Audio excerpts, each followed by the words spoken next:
اللہ رب العزت فرماتے ہیں کہ اے پیغمبر مسلمانوں سے کہہ دیجئے کہ تمہارے باپ، تمہارے بیٹے، تمہارے بھائی، تمہاری بیویاں، تمہارا خاندان اور وہ اموال جو تم نے کمائے ہیں اور وہ تجارتیں جن کے ٹھپ ہو جانے کا تمہیں ڈر ہے اور وہ رہائشی مکان جو تم پسند کرتے ہو،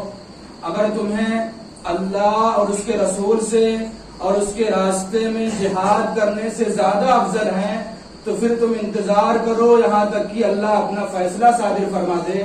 اور اللہ نافرمان لوگوں کو منزل مقصود تک نہیں پہنچاتا۔ اس آیت کریمہ سے معلوم ہوا کہ دنیا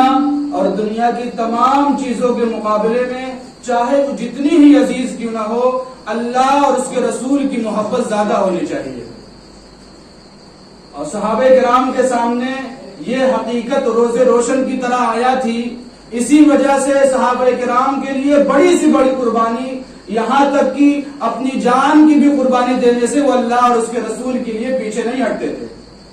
اور پھر بھی زبان حال سے یہی کہتے تھے کہ جان دی ہوئی اسی کی تھی، حق تو یہ ہے کہ حق ادا نہ ہوا۔ عزیزان گرامی، اسلامی تاریخ میں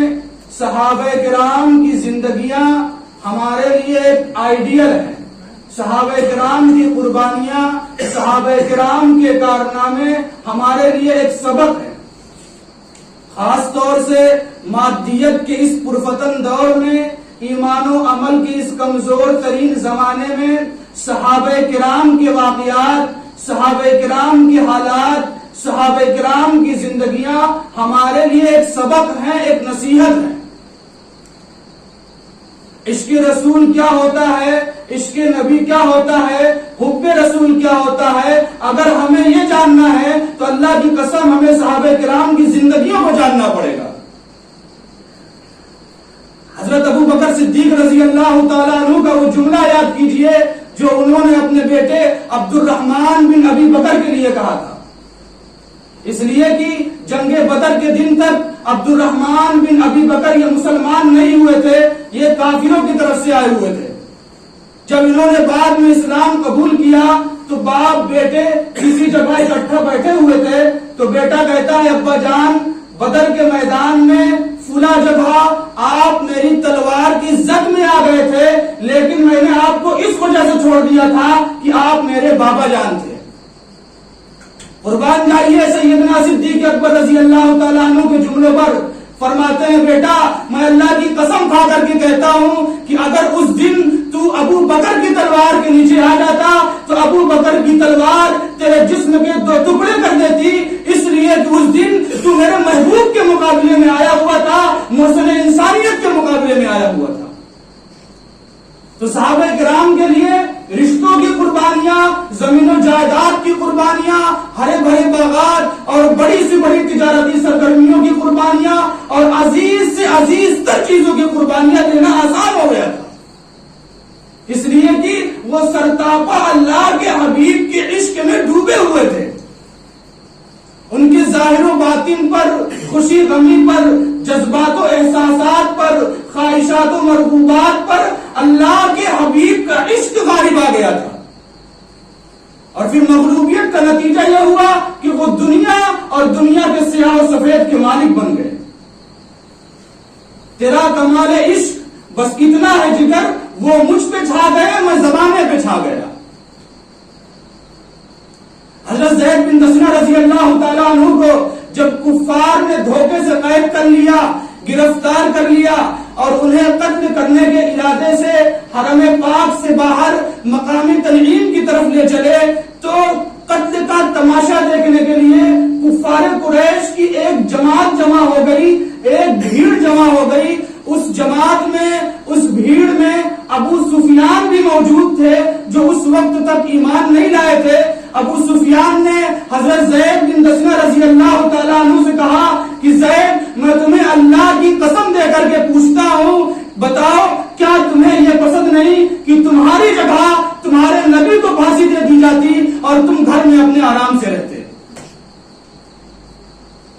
قربان جائیے زید بن دسنہ رضی اللہ تعالیٰ عنہ کی جوتیوں پر، فرماتے ہیں تم پھانسی کی بات کرتے ہو، تختہ دار کی بات کرتے ہو، خدا کی قسم مجھے یہ بات بھی گوارا نہیں کہ میں چھوڑ دیا جاؤں اور میری رہائی کے بدلے میرے آقا و مولا کو، میرے محبوب کو اسی جگہ رہتے ہوئے جہاں اس وقت آپ تشریف فرما ہے کوئی کانٹا بھی چبھے۔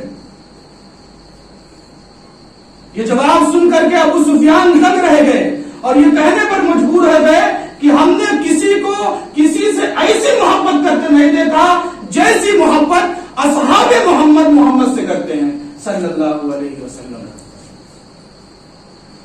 تو آقا مولا کے ساتھ عشق و محبت کا ہونا یہ ایمان کے کامل ہونے کی دلیل ہے،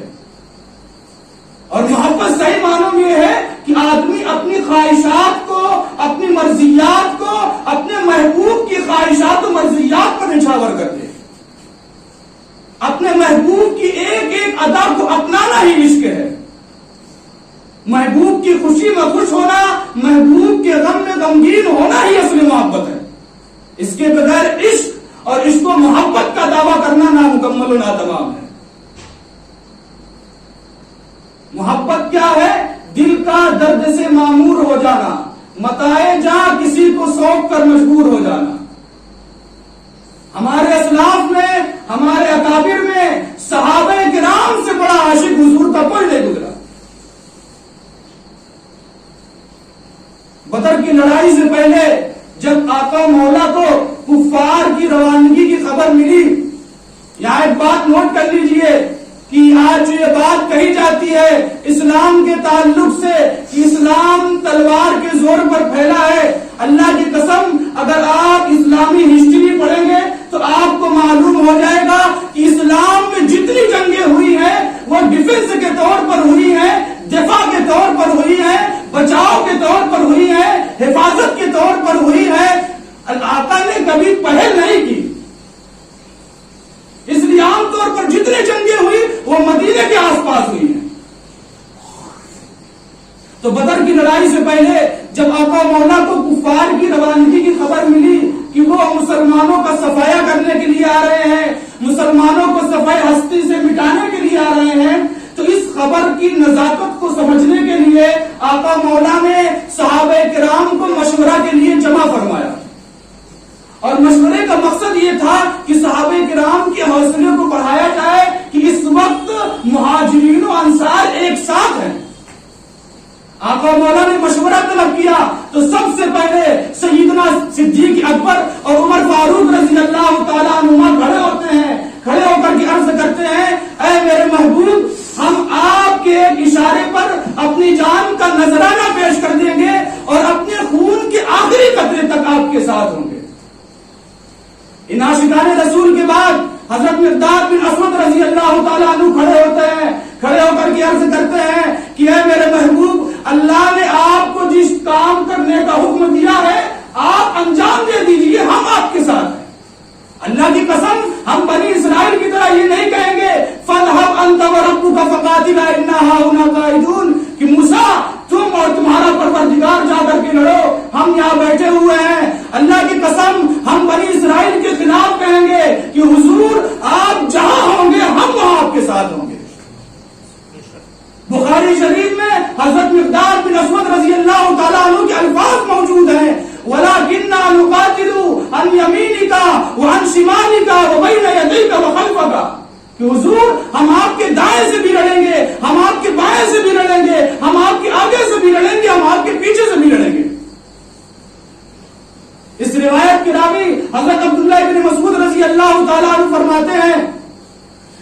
کہ مقداد بن اسود رضی اللہ تعالیٰ عنہ کی تقریر کو سن کر کے، ان کے بیان کو سن کر کے آقا مولا کا چہرہ فرط مسرت سے خوشی کی وجہ سے چمک اٹھا، اور اس مشورے کے دوران آقا مولا کی نگاہیں بار بار انصار کی طرف جا رہی تھی کہ اس موقع پر انصار کی طرف سے کیا جواب ملتا ہے۔ جب انصاری صحابہ نے یہ سمجھا کہ آقا مولا ہماری رائے لینا چاہ رہے ہیں تو اوس کے سردار حضرت سعد بن معاذ رضی اللہ تعالیٰ عنہ کھڑے ہوتے ہیں اور کھڑے ہو کر کے جو عرض کرتے ہیں، حفیظ جالندری رحمت اللہ علیہ نے اس کا نقشہ یوں کھینچا ہے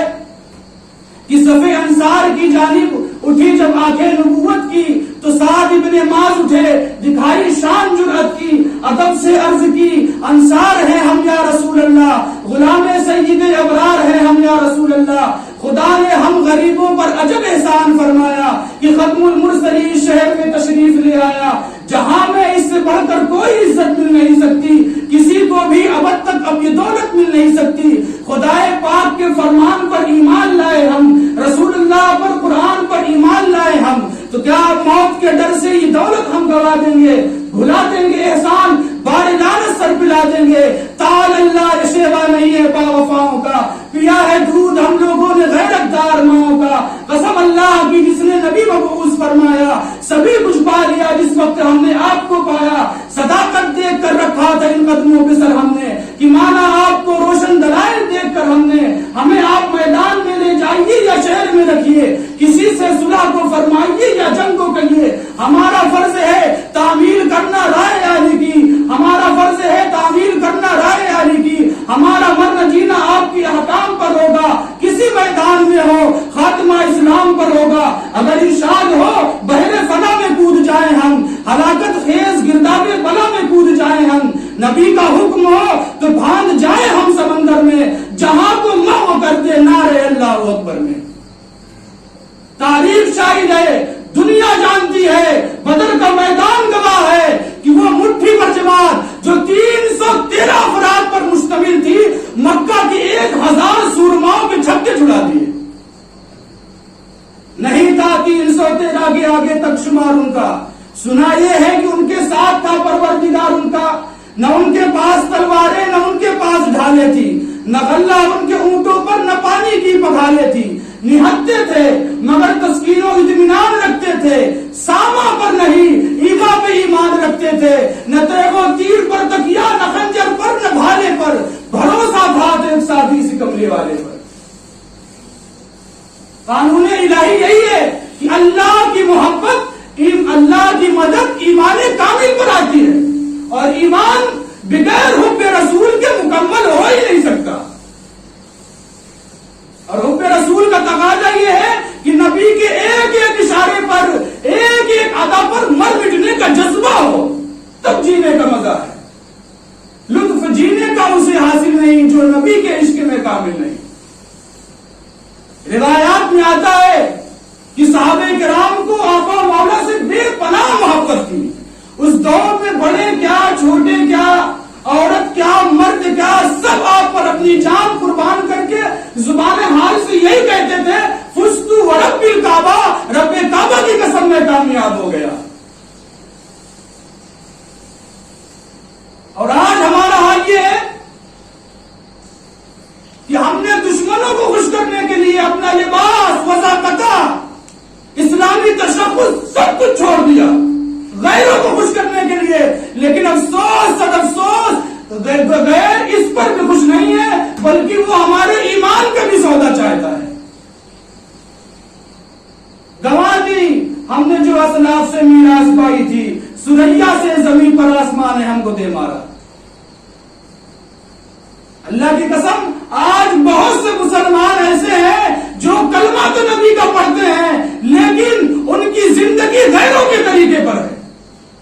معاشرتی ہو، اقتصادی ہو، سیاسی ہو، اجتماعی ہو، انفرادی ہو، ہر اعتبار سے انہوں نے دوسروں کو اپنا آئیڈیل اور نمونہ بنا لیا ہے۔ آج بہت سے مسلمان ایسے ہیں جو مسلمان کہلاتے تو ہیں، ان کی نسبت مسلمانوں کی طرف تو ہے، لیکن اللہ کی قسم انہیں اپنے نبی کا نام بھی معلوم نہیں ہے۔ میں پہلے بھی کہہ چکا ہوں، پھر کہتا ہوں کہ خدا کی قسم اسلام کو بدنام کرنے میں سب سے بڑا ذمہ دار اگر کوئی ہے تو وہ مسلمان خود ہے۔ ارے جنہیں اپنے نبی کی ہسٹری معلوم نہیں ہے، اپنے نبی کی تعلیمات معلوم نہیں ہے، اپنے نبی کا اخلاق معلوم نہیں ہے، اپنے نبی کا کردار معلوم نہیں ہے، اپنے نبی کا گفتار معلوم نہیں ہے، جنہیں یہ معلوم نہیں ہے کہ ہمارے نبی کے آنے کا مقصد کیا تھا، ہمارے نبی کا مشن کیا تھا، ہمارے نبی نے پیغام کیا دیا، ہمارے نبی کا اخلاق کیا تھا، ہمارے نبی کا کردار کیا تھا، وہ دوسرے